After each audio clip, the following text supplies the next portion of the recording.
Dermot, no offense to the creepy guy character you play. None taken. Your creepy guy has to take a phone call in the middle of the dinner scene. Yeah. But this is a scene that goes on for 4 days over filming, correct? Yeah. I just want to hear a little bit about what it was like to be in that scene and what it was like to do that scene for 4 days. They're laughing at me. I don't think that's cool, you guys. Come on, seriously, I have to answer a question. Those 4 days on this set were the most memorable I've had in 28 years of film acting. No offense, Julia. Dermot. Come to think of it, I hadn't put that together before. One of some of the most, however you want to correct that.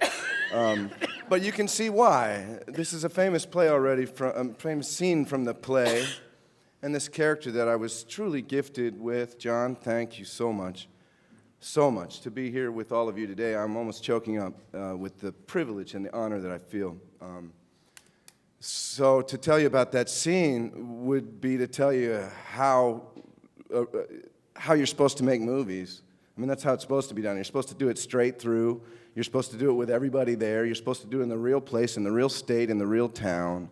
So all of that was provided for us with these words that obviously will stand for centuries. And now that we've filmed it, can you imagine? People long after we're dead will be enjoying Tracy's words. So I felt all of that going into this, and then just as we step into the house, of course, you leave it on that porch, and you come in. My character, of course, I'm just entering happy-go-lucky here. I'm supporting my, fourth wife, but, I'm really dedicated to her. But it was two. Well, I know, but it was annulled or something, I don't know. But so I had that delicious seat at that table where I'm the one who nobody knows and who knows no one. So I think you have glimpses in that scene of it being revealed to Steve what he actually walked into and how he's going to deal with it. And obviously, the way this story turns, he doesn't deal with it very well and makes inadvisable choices. Or, however you read that, he wasn't able to suppress his urges.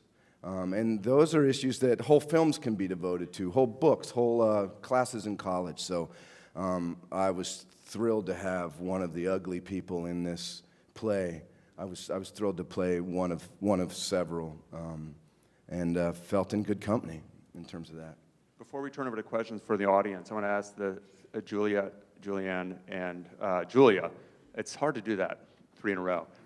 This is a story about a family coming together, but it's really a story about a family breaking apart and going away. I'm curious, as you see each of your characters, where are you going at the end of the story? Where are you off to?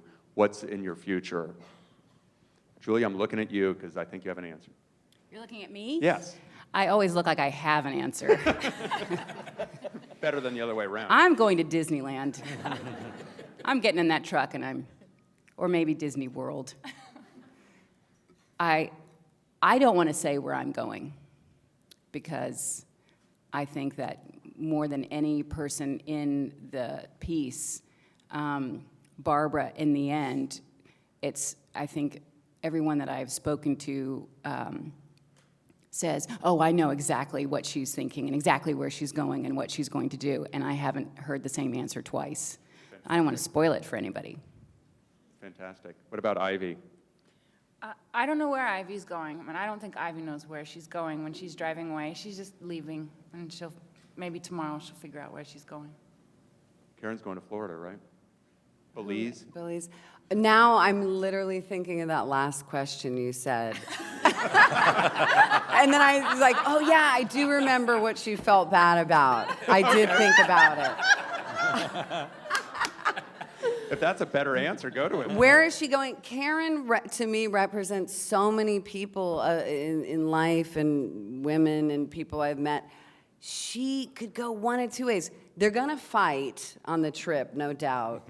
He might hit on the waitress, and then he might buy her a present, and then they might fall back into it. I don't know, she might yo-yo about, or she might have an epiphany. She's not going to have an epiphany. I wish she would. She could, maybe at 55. That's a good answer.